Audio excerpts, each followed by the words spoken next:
সিদ্দিকের সামনে মুস্তাকি রাখে, যে ব্যক্তি আবু বকর সিদ্দিকের সামনে মুস্তাকি রাখবে সে কখনো সুন্নি হতে পারে না।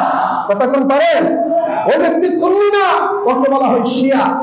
অতএব আপনারা আকীদা রাখবেন আমার নবীর পরে এই পৃথিবীর জমিনে সর্বশ্রেষ্ঠ হচ্ছে আফদালুন নাসি বা'দাল আম্বিয়া, নবীর পরে সর্বশ্রেষ্ঠ হচ্ছে আবু বকর সিদ্দিক। কথা কোন ঠিক কিনা? গাড়ি চড়ে মাওলা আলীকে কেন নিল না, নিয়ে প্রমাণ করে দিল এটাই যে আমার পরে নবীর যুবক দশায়, গত জুমায় আলোচনা শুনেছি 19 ওয়াক্ত নামাজ নবীজি জীবক দশায় ইমামতি করেছে কে? আবু বকর সিদ্দিক। এর দ্বারা প্রমাণ হয়ে যায় আমি ইমাম অসুস্থ, যিনি দাঁড়িয়ে নামাজ পড়াচ্ছে, বোঝা যায় হুজুরের পরবর্তী ওনার স্থানটাই আছে, মুয়াজ্জিন সাহেব দাঁড়িয়ে নামাজ পড়াচ্ছে। তার মানে প্রমাণ হয়ে গেল ইমাম সাহেব যদি না থাকে পরবর্তী কাজটা কে করে? সানি ইমাম। কে? সানি ইমাম, মুয়াজ্জিন সাহেব।